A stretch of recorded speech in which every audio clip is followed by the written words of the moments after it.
Muy bien, regresamos entonces con la entrevista. Hoy estaremos abordando el tema de la reciente ley acerca de la infraestructura vial que aprobó en el Congreso, y pues Max Santa Cruz ya se encuentra con nosotros para poder conversar con este tema. Fernando, le damos la bienvenida. Sandy, ¿qué tal, Max? Qué gusto saludarte y tenerte acá en el estudio. Muy buenas noches, Sandy, muy buenas noches, Fernando. El gusto es mío y a la teleaudiencia, por supuesto, de La Medida, también un verdadero gusto estar de nueva cuenta con ustedes.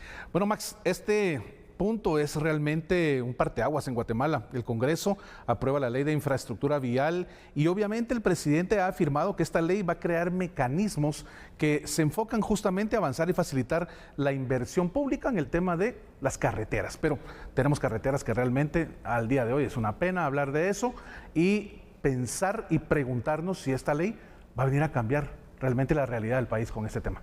Bueno, esperaríamos que sí. Recordemos que hay un antecedente parecido en los años 90 con la aprobación de la ley de electrificación.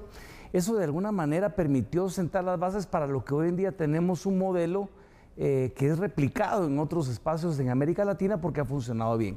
Esta ley de infraestructura vial prioritaria es algo que ha venido postergándose desde el 2018 hasta la fecha, y en estos últimos 6 años nos damos cuenta hoy, especialmente en este año, que tal vez de haber tomado decisiones en el pasado, con las consideraciones del caso y las discusiones necesarias técnicas, tal vez no tendríamos los problemas que hoy tenemos en la infraestructura de este país. Y cada día nos encontramos con un problema en cualquiera de las rutas nacionales, pero también vemos que tristemente, incluso a nivel centroamericano, tenemos la viabilidad o la red de infraestructura vial más deficiente de la región.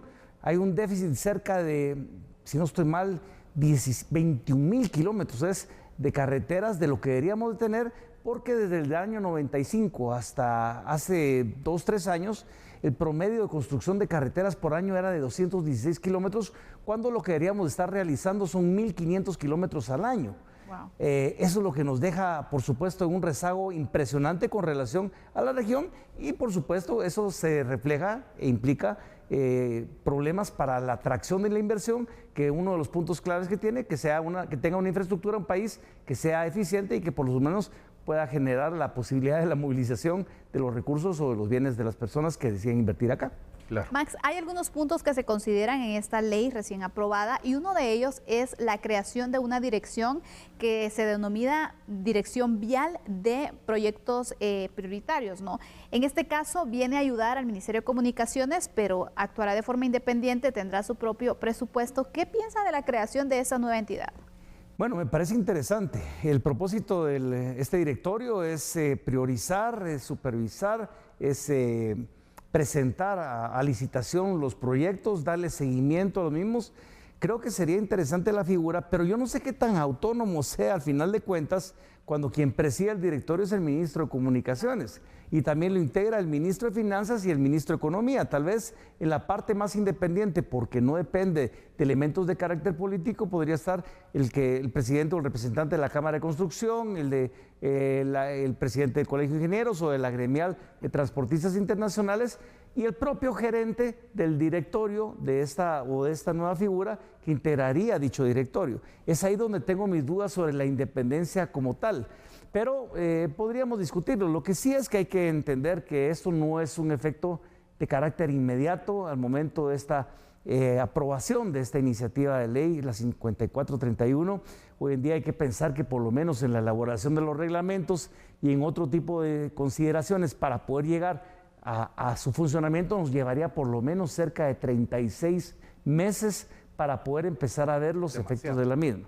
Es mejor empezar ahora que no empezar nunca. Claro. Pero yo creo que en paralelo vamos a ir viendo tal vez otra serie de aprobaciones, incluso que no está ahorita sobre la mesa, pero esta modificación a la ley de alianzas público-privadas que podrían ayudar a complementar una serie de acciones que nos llevara a tener un mejor escenario, por lo menos en la optimización, en el mantenimiento, pero incluso en poder priorizar nuevas rutas, que es, ojo, entre lo que se aprueba no se hablan de nuevas rutas, se hablan de las rutas actuales, que son las que uno conoce, frontera a frontera, la transversal norte yendo hacia el Atlántico también, el famoso y postergado anillo metropolitano. Y ustedes se preguntarán por qué es útil esta ley.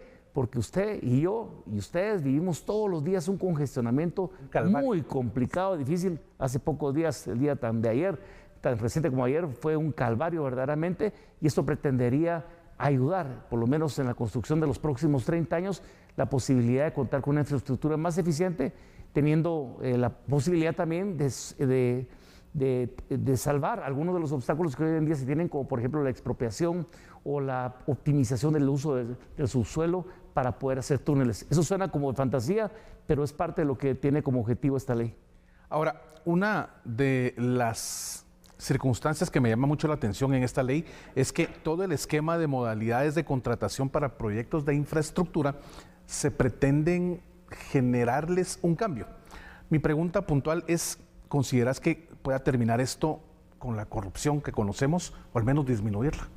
Bueno, ojalá que así sea, pero hay que recordar que la corrupción es sistémica y que una ley no necesariamente resuelve los problemas de la corrupción.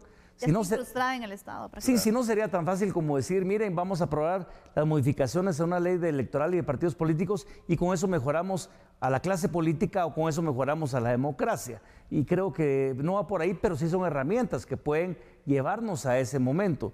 Yo creo que hay que considerar otros elementos alrededor de una ley como esta. Hay que considerar incluso una apuesta que se ha mencionado mucho, que es la transformación digital, la posibilidad de evitar la discrecionalidad y la decisión a escondidas bajo la mesa sobre los procesos públicos que se deberían de llevar a cabo, pero por supuesto también no solo disponer de un buen presupuesto para el desarrollo de obra, pero siempre mantener la fiscalización tanto de quien corresponde, en este caso del Congreso de la República, de la Contraloría General de Cuentas, pero también la auditoría ciudadana, de que la calidad. Hay que recordar, este es un proceso que por lo menos se contempla en un plazo de 30 años, con una revisión de cada 5 años de cómo va esta historia, si hay que modificarlo, si hay que actualizarlo, porque lo peor que nos puede pasar también, aparte de la corrupción, es que caigamos nuevamente en generar una nueva corrupción.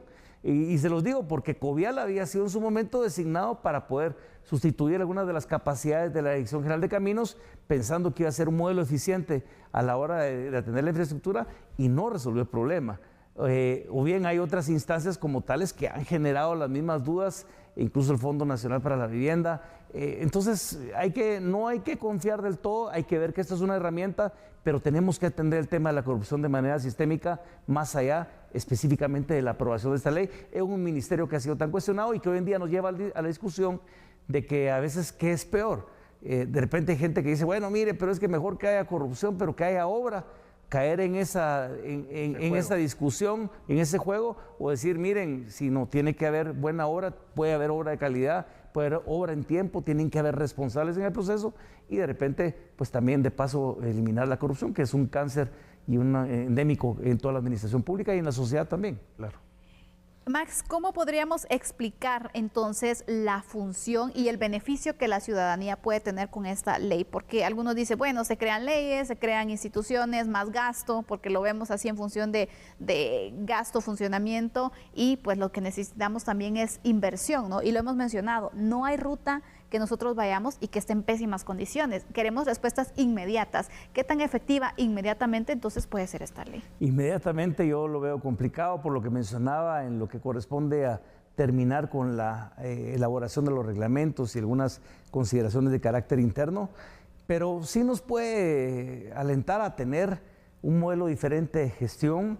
Podríamos empezar, y tal vez eso es lo que podría ser el gran legado de esta administración, más allá de cumplir con sus responsabilidades del día a día, hablo del actual gobierno, pero tal vez preparar las condiciones necesarias, porque esta administración no va a ver los resultados o los beneficios que pudiera conllevar ya la aprobación de esta ley en la práctica. Pero si pensamos en función del Estado y no en función de una administración particular, podríamos sentar las bases y las condiciones para que al momento de empezar de lleno a funcionar la ley e implementarse, pues esta historia nos contara algo diferente. O sea, 3 años podrían sonar mucho, pero como digo, llevamos esperando esta historia desde el 2018, 6 años nos ha costado muchísimo, y hoy en día tenemos las consecuencias que la vemos en el kilómetro 44, en el 17.5, todos los días en esta ciudad de Guatemala. Y no solo tenemos que hablar de esto, teníamos que enfocar de manera mucho más integral y global los temas de viabilidad, de modalidad de transporte, de eficiencia también a nivel de los municipios, en este caso que pareciera ser que estamos centralizando el problema en la ciudad de Guatemala, no, porque también pasa en Mazatenango, y esta ley pretendería incluso abarcar otros lugares importantes del país como Zacatepeques, como Mazatenango, como Escuintla, como otros tantos que sufren ya de ese problema del congestionamiento, que las rutas nacionales se han vuelto prácticamente calles del propio municipio. Claro. Eso es lo que yo creo que podría cambiar, pero no lo veo tan en el corto plazo. Creo que la planificación correcta y las medidas correctas de esta administración y los que deseen eventualmente empezar a participar, porque no es fácil, si empezamos dentro de 3 años a ver qué sucede, no vamos a lograr nada. Tenemos que empezar ya desde ahora. Gracias, Max, por acompañarnos. Es importante poder analizar esta ley para que podamos comprender un poco, y creo que nos ha quedado claro varios puntos también. Entonces, Totalmente. En cuanto a este proyecto recién aprobado, es un gusto siempre tenerte, Max. Feliz noche. No, a ustedes muchas gracias, un verdadero gusto, y a la teleaudiencia, por supuesto, una feliz noche. Y bueno, también despido a Fernando Prera, con quien siempre es un honor poder compartir este espacio. Fernando, mañana nos vemos con otros temas. Claro que sí, Sandy. Amigos y amigas televidentes, buena noche, que descanse, y mañana cita acá en A la Medida. Nosotros vamos al corte, ya regresamos.